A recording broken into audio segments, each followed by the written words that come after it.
السلام عليكم ورحمة الله وبركاته. نحمده ونصلي على رسوله الكريم أما بعد. أعوذ بالله من الشيطان الرجيم. بسم الله الرحمن الرحيم.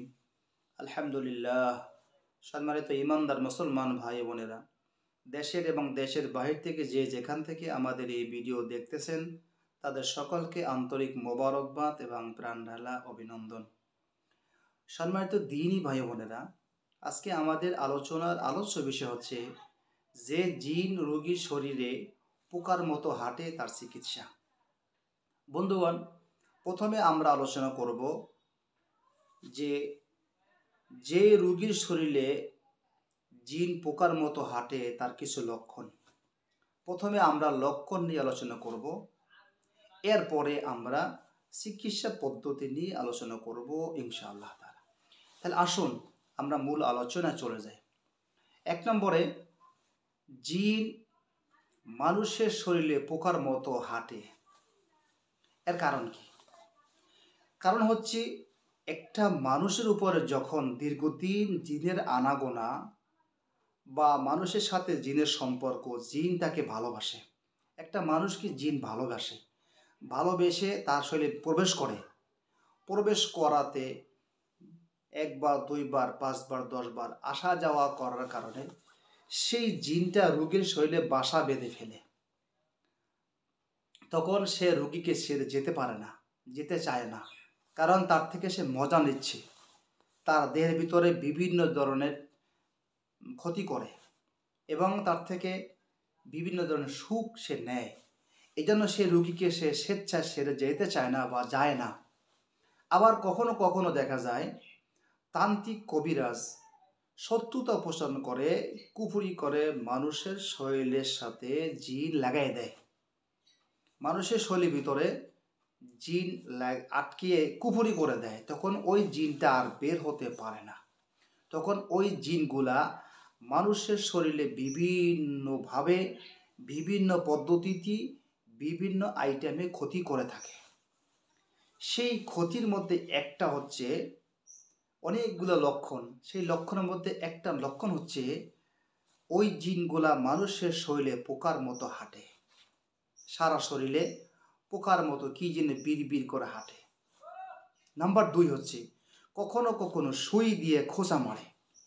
একটা মানুষকে সুই দিয়ে খোঁচা মারলে যেমনটা ব্যথা হয় জলে, কখনো কখনো সুই দিয়ে বিভিন্ন জায়গায় খোঁচা দেয়, তখন সে মানুষটির কষ্ট হয়।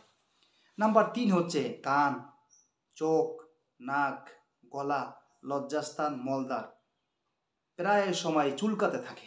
কখনো কান চুলকায়, কখনো চোখ চুলকায়, কখনো নাক চুলকায়, কখনো গলা চুলকায়, কখনো লজ্জাস্থান চুলকায় এবং কখনো মলদ্বার চুলকায়।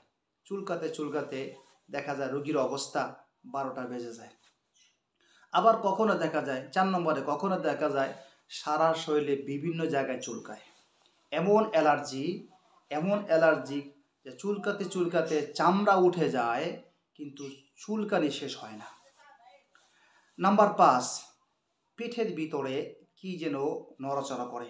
কখনো মনে হয় এমনটা যে 5-6 মাসের বাচ্চা পেটে থাকলে যেরকম নড়াচড়া করে, এমনটা নড়াচড়া করে। কখনো দেখা যায় উপর থেকে নিচের দিকে নামে পেটের ভিতরে, আবার দেখা যায় কখনো উপর থেকে নিচ থেকে উপরের দিকে উঠে। তখন সেই ব্যক্তির কষ্ট হয়, মনে হয় যেন বাচ্চা নড়াচড়া করে যেরকম কষ্ট হয়, ওরকম তার কষ্ট হয়, ওরকম নড়াচড়া করে। নাম্বার 6 হচ্ছে ঘুমাতে পারে না। রাত্রে হোক দিনে হোক সে কখনো আরামে ঘুমাতে পারে না। ঘুমের ঘরে স্বপ্নে তাকে খাওয়ায়, ঘুমের ঘরে স্বপ্নে তাকে বিভিন্ন জায়গায় ঘোরায়, ঘুমের মধ্যে স্বপ্নে তাকে ভয়ানক স্বপ্ন দেখায়, দুঃস্বপ্ন দেখায়। ঘুমের মাঝে তার সাথে শারীরিক মেলামেশা করে, অর্থাৎ স্বামী স্ত্রীর মতো মেলামেশা করে বা সহবাস করে। 7 নম্বরে খাওয়া দাওয়া করতে পারে না, ঠিক মতো সে খাওয়া দাওয়া করতে পারে না। 8 নম্বরে তার শরীর ব্যথা করে, সব সময়ের জন্য মাথা ব্যথা, সব সময়ের জন্য শরীর ব্যথা। কখনো ডান হাত অবশ হয়ে যায় ব্যথা করে, কখনো বাম হাত অবশ হয়ে যায় ব্যথা করে, শরীরের বিভিন্ন অঙ্গ প্রত্যঙ্গ ব্যথা। তখন এই রুগী কি করে? তখন প্রথমে এই রুগীকে নিয়ে ডাক্তার দেখায়। ডাক্তারের কাছে নিয়ে যায়। এত সমস্যা, তো চলো ডাক্তার দেখাই। ডাক্তারের কাছে নিয়ে যায়। ডাক্তার দেখানোর পরে ডাক্তারের পর রক্ত পরীক্ষা করায়, আল্ট্রাসাউন্ড করায়, প্রসাব পরীক্ষা করায়, ইসিজি করায়, এক্সরে করায়, বিভিন্ন পদ্ধতিতে সে পরীক্ষা করে। পরীক্ষা করার পরে রিপোর্ট দেখে নর্মাল, রোগীর কোনো রোগ নাই। তখন ডাক্তার কি করে? ঘুম নাই যেহেতু ঘুমের ওষুধ দেয়, খাওয়া দাওয়া করতে পারে না, রুচির ওষুধ দেয়, শরীরে যেহেতু ব্যথা আছে কিন্তু কিছু ব্যথার ওষুধ দেয়, যান এগুলো খান ঠিক হয়ে যাবে। রুগী বাসায় আসলো, ওষুধ খাচ্ছে 10 দিন, 15 দিন, 1 মাস, 1.5 মাস, সমস্যার সমাধান হচ্ছে না। রুগীর যে সমস্যা সেই সমস্যাই আছে। তখন কি করে? যে এই ডাক্তারের কাজ হবে না, বড় ডাক্তার দেখাও। তখন কি করে? এর চাইতে আরো বড় ডাক্তার দেখায়। সেই ডাক্তারের কাছে গেলে আবার সে ডাক্তার রক্ত পরীক্ষা করায়, আল্ট্রাসাউন্ড করায়, ইসিজি করায়, এক্সরে করায়, এবার প্রসাব পরীক্ষা করায়, বিভিন্ন পদ্ধতিতে সে পরীক্ষা করে। পরীক্ষা করার পর দেখে এখানেও রিপোর্ট নর্মাল, এখানে কোনো সমস্যা নাই। এখানে সে কিছু ঘুমের ওষুধ, ব্যথার ওষুধ, রুচির ওষুধ, বিভিন্ন পদ্ধতিতে কিছু ওষুধ সে বুঝবার দিয়ে দিল, চলে যান খাওয়া ঠিক মতো খান, ঠিক হয়ে যাবে। ওষুধগুলো ঠিক মতো খান, ঠিক হয়ে যাবে। দেখা যায় এই ওষুধগুলো খাওয়ার পরও একই সমস্যা, রোগীর কোনো পরিবর্তন নাই। যেই রোগীর সমস্যা ছিল সে এখনও সমস্যা আছে। তখন এভাবে ডাক্তার দেখাইতে দেখাইতে অনেক সময় দেখা যায় রোগী বিভিন্ন জন অর্থাৎ বিভিন্ন ডাক্তার দেখায়। ডাক্তার দেখানোর পরে কোনো রোগের কোনো পরিবর্তন নাই, তখন বলে যে কবিরাজ দেখাও।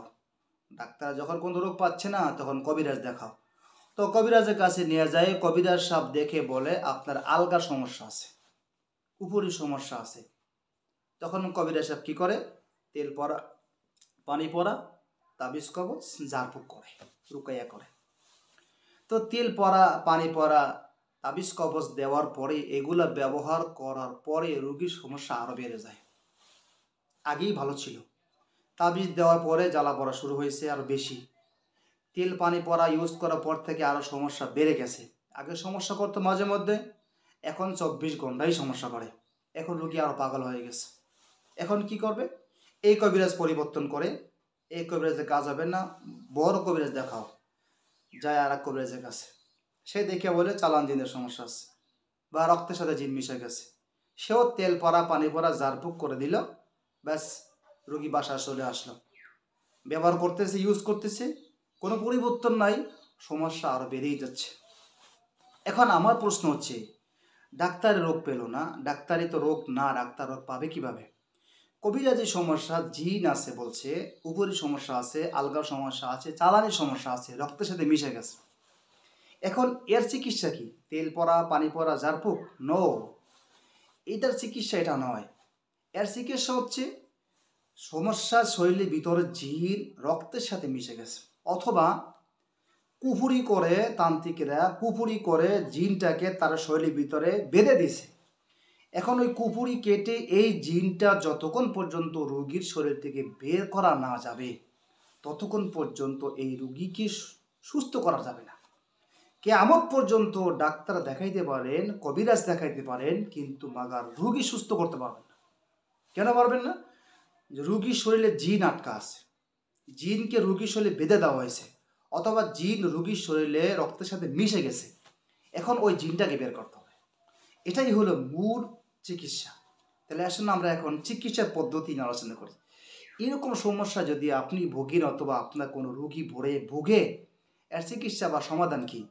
সমাধান একটাই, বিজ্ঞ কোনো মুদাব্বিরের কাছে নিয়ে শরীরের ভিতরে যে জিন আছে ওই জিনটাকে বের করতে হবে। আর এটা সাধারণ কবিরাজ যারা তেল পড়া, পানি পড়া, ঝাড়ফুঁক, তাবিজ কবজ দেয়, এদের দ্বারা কিয়ামত পর্যন্ত সম্ভব না।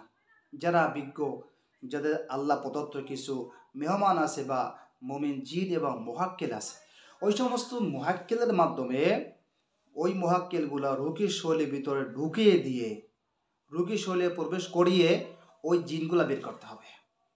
একটা হোক এবং একাধিক হোক, ওই জিনগুলা বের করে মেরে ফেলতে পারলেই রোগীর সব সমস্যার সমাধান হবে।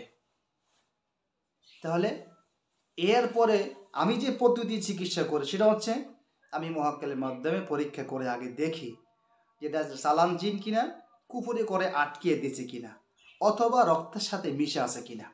এটা পরীক্ষা করার পরে আমি আগে শিওর হই, এরপরে আমি ওই জিনগুলা মুমিন জিনে অথবা মুহাক্কিলের মাধ্যমে রোগীর শরীর থেকে ওই জিনগুলো বের করে মেরে ফেলি, এবং চালান জিন যদি রক্তের সাথে মিশে যায় তাহলে ওই জিনগুলো বের করে মেরে ফেলি। আর যদি কুফুরি করে তার শরীরে বেঁধে দেওয়া হয়, আগে কুফুরিগুলো কেটে তাবিজ কবজগুলো নষ্ট করে এরপরে ওই জিনটা রোগীর শরীর থেকে বের করে মেরে ফেলতে হবে।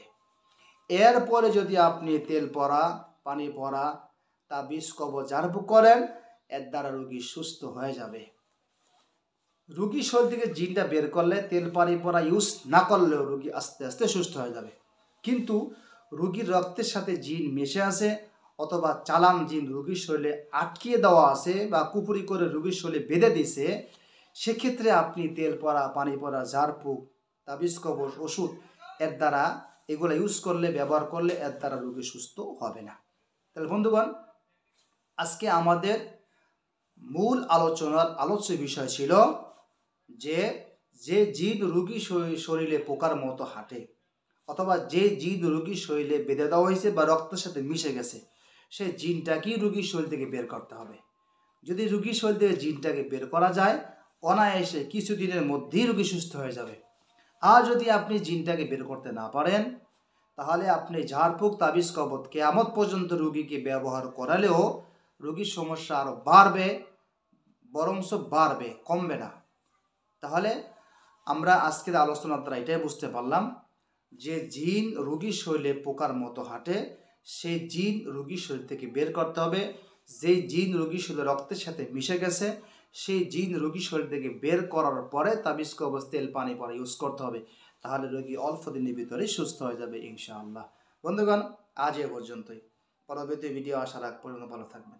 আসসালামু আলাইকুম ওয়া রাহমাতুল্লাহি ওয়া বারাকাতুহু।